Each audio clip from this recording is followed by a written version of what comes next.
मुमकिन है कि कुछ हफ्तों पहले तक आपने उनका नाम भी नहीं सुना होगा। हो सकता है अभी भी नहीं सुना हो। लेकिन हो सकता है कि लॉकडाउन के इस दौर में आपने उनकी वजह से अपने दोस्तों से बात की होंगी। वीडियो कॉन्फ्रेंसिंग कंपनी जूम के फाउंडर एरिक युआन जिंदगी में पहली बार फोर्ब्स मैगजीन की अरबपतियों लिस्ट में शामिल हो गए हैं। फोर्ब्स मैगजीन ने एरिक युआन की हैसियत 7.8 अरब डॉलर की आंकी है। माइनिंग इंजीनियरिंग के बेटे एरिक युआन का जन्म चीन के शानडोंग प्रांत में हुआ था। चीन में इंजीनियरिंग की पढ़ाई, फिर जापान में 4 साल की नौकरी और फिर वहां से अगला पड़ाव अमेरिका।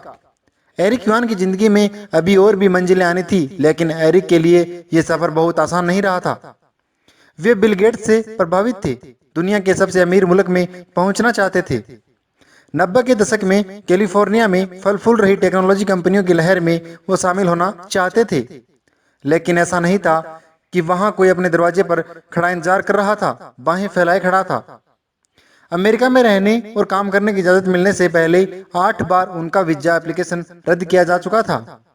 लेकिन तमाम चुनौतियों के बावजूद साल 1997 में एरिक युआन 27 साल की उम्र में एक नई जिंदगी शुरू करने सिलिकॉन वैली पहुंच गए। उनकी अंग्रेजी जरूर थोड़ी तंग थी, लेकिन अपने हुनर को मांझने के लिए माकूल जगह की तलाश में उन्हें ज्यादा वक्त नहीं लगा। टेक्नोलॉजी फर्म वेब एक्स में बतौर प्रोग्रामर उनका सफर शुरू हुआ। दशक भर बाद वेब एक्स को एक दूसरी बड़ी कंपनी सिस्को सिस्टम्स ने खरीद ली। यहां एरिक युआन इंजीनियरिंग डिपार्टमेंट के चीफ हो गए। साल 2011 में उन्होंने सिस्को के अधिकारियों को एक ऐसे वीडियो कॉन्फ्रेंसिंग ऐप को डेवलप करने का आइडिया दिया जो न केवल डेस्कटॉप और टैबलेट से काम करता, बल्कि मोबाइल फोन से भी उसको एक्सेस किया जा सकता था। सिस्को में यह आइडिया खारिज कर दिया गया, पर एरिक रुके नहीं। उन्होंने अपना बिजनेस जूम शुरू करने के लिए इस्तीफा दे दिया। ऑनलाइन पब्लिशिंग प्लेटफॉर्म मीडियम को दिए गए एक इंटरव्यू में एरिक ने कहा, जब मैंने पहली बार जूम की कल्पना की थी तो मैं चीन में एक यूनिवर्सिटी स्टूडेंट था। अपनी गर्लफ्रेंड से मिलने के लिए मुझे अक्सर 10 घंटों की ट्रेन पकड़नी होती थी। वो अब मेरी पत्नी है। मुझे उस तरह के से सफर करना बिल्कुल ही पसंद नहीं था। मैं सोचा करता था कि कोई ऐसा तरीका हो कि मैं बिना यात्रा किए अपनी गर्लफ्रेंड से मिल आऊं। ये वही सपने थे जिन पर जूम की बुनियाद रखी गई। लेकिन अपने प्रोजेक्ट के लिए पैसा जुटाना कम चुनौतीपूर्ण नहीं था। सिस्को छोड़ने के बाद ऐसे निवेशक खोजना जिनको अपने प्रोजेक्ट पर भरोसा हो, वाकई एक मुश्किल भरा काम था। निवेशकों की तरफ से इनकार की वो वजह ही उन्हें बताई जा रही थी। वो ये थी कि अब इस तरह के बिजनेस में ज्यादा गुंजाइश नहीं बची है और किसी नए खिलाड़ी के लिए जगह भी नहीं है। फिनेंशियल टाइम्स अखबार के अनुसार एरिक युआन ने इसके लिए अपने दोस्तों और परिवार वालों से पैसा उधार लिया। एरिक ने फिनेंशियल टाइम्स को बताया कि अगर आपको कोई बिजनेस शुरू करते हैं तो उसकी टाइमिंग बहुत महत्वपूर्ण होती है। स्मार्टफोन और क्लाउड स्टोरेज कंपनियों के विस्तार में जूम जैसे प्रोडक्ट के लिए अनुकूल परिस्थितियां पैदा कर दी थी। फोर्ब्स मैगजीन से एरिक ने कहा, यहां तक कि मेरी पत्नी भी आश्वस्त नहीं थी, लेकिन मैंने कहा कि ये एक लंबा और मुश्किल भरा सफर है। मुझे इसका अंदाजा है, लेकिन अगर मैं कोशिश नहीं करूंगा तो मुझे इसका पछतावा रहेगा। इस तरह से महबूबा से मिलने के लिए की गई ट्रेन यात्रा ने एक ऐसे प्लेटफॉर्म को तैयार करने का रास्ता बनाया जो आज लंबी दूरी की बिजनेस मीटिंग्स को मोबाइल या कंप्यूटर स्क्रीन पर अंजाम दे रहा है। पिछले साल अप्रैल में नेस्डेक में सूचीबद्ध होने से पहले तक जूम का कारोबार बढ़ ही रहा था। नेस्डेक में जूम की लिस्टिंग भी कामयाब रही थी। क्लाउड सॉफ्टवेयर कैटेगरी में जूम सबसे बेहतर प्रदर्शन करने वाली कंपनियों में से एक थी। सितंबर में जब यह सेक्टर संघर्ष कर रहा था, तभी भी जूम के लिए हालात अच्छे ही रहे थे। दिसंबर तक सब कुछ नॉर्मल चल रहा था, तभी अचानक चीजें अप्रत्याशित रूप से बदल गई। दुनिया के सामने कोरोना वायरस की महामारी आ गई। जब दुनिया भर के वित्तीय बाजार डूब रहे थे तो जूम के शेयर 14% की दर से चढ़ रहे थे। दिसंबर तक जूम पर रोजाना 1 करोड़ यूजर आते थे।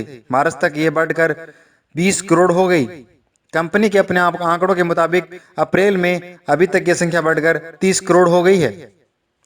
बाजार का अनुमान है कि पिछले 3 महीनों में एरिक युआन की हैसियत 4 अरब डॉलर बढ़ गई है, क्योंकि लगभग पूरी दुनिया लॉकडाउन लागू है और लोगों को एक दूसरे से बातचीत के लिए एक प्लेटफॉर्म चाहिए था।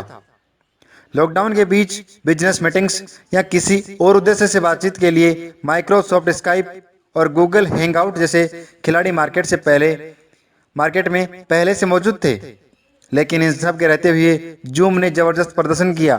एरिक युआन ने आखिर कैसे ये मुमकिन कर दिखाया? टेक्नोलॉजी सेक्टर के जानकार ये कहते हैं कि जूम की तरक्की के पीछे सबसे बड़ी वजह तो ये है कि इसे इस्तेमाल करना आसान है। इस पर यूजर रजिस्टर करने की जरूरत नहीं होती है। एक कॉल कॉन्फ्रेंस में 40 मिनट तक 100 लोग एक साथ जुड़ सकते हैं और ये फ्री है। लेकिन ये एक दो धारी तलवार की तरह हो गया है।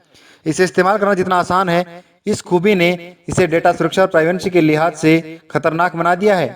जूम की शुरुआती कल्पना एक बिजनेस मीटिंग टूल के तौर पर की गई थी, लेकिन अब सभी तबकों के लोग बड़े स्तर पर इसका इस्तेमाल कर रहे हैं। कंपनी पर हैकिंग अटैक बढ़ गए हैं और दुनिया के सामने ये बात आ गई है कि जूम इस्तेमाल करना जोखिम भरा हो सकता है। ऐसी रिपोर्ट सामने आई है कि वीडियो कॉन्फ्रेंसिंग के दौरान हैकरों ने घुसपैठ कर ली और आपत्तिजनक पोर्नोग्राफी वाले कंटेंट पब्लिश कर दिए। आजकल इस चलन को जूम बॉम्बिंग का नाम दिया जा रहा है। ये बात भी सामने आई है कि मीटिंग को रिकॉर्ड करना भी सुरक्षित नहीं है, क्योंकि दूसरे लोग बिना पूर्व अनुमति के इस तक पहुंच सकते हैं।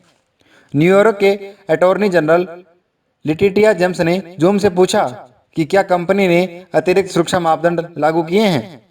सांसद, मंत्री, कंपनियों के निर्देशक और जूम के अन्य क्लाइंट्स अब भरोसे का सवाल उठा रहे हैं। एरिक युआन का कहना है कि जूम की सर्विस कंपनियों की जरूरत से के हिसाब से डिजाइन की गई थी और इतनी बड़ी तादाद में यूजर्स के आने के लिए कोई तैयारी नहीं की गई थी। प्राइवेसी और सिक्योरिटी के सवालों पर उन्होंने बताया कि वे उम्मीदों पर खरे नहीं उतरे। इस समस्या के हल के लिए कई कदमों के उठाए जाने की घोषणा करते हुए एरिक ने अपने बयान में कहा, मैं बड़ा बेहद शर्मिंदा हूं। बितारनी साइबर सिक्योरिटी कंसल्टेंट ग्राहम कलूले कहते हैं कि हाल में के हफ्तों में कंपनी की काफी छानबीन हुई है। रिसर्च कहते हैं कि उनके कोड्स को जांचा परखा है, इसमें गंभीर कमियां पाई गई हैं। हालांकि कंपनी ने सॉफ्टवेयर अपडेट जारी किए हैं और दूसरे सुरक्षा उपाय भी आजमाए जा रहे हैं। जूम यकीनन वो प्लेटफॉर्म नहीं है जिस पर बड़े राजनेता संवेदनशील मुद्दों पर चर्चा करें, लेकिन ज्यादातर आम लोगों के लिए ये बुरा विकल्प नहीं है।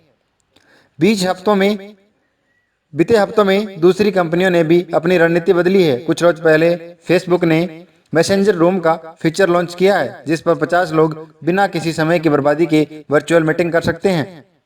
लेकिन अभी इस बात को लेकर तस्वीर साफ नहीं है कि जूम ने जो कामयाबी हासिल की है वो इसे आने वाले समय में बरकरार रख पाएगा।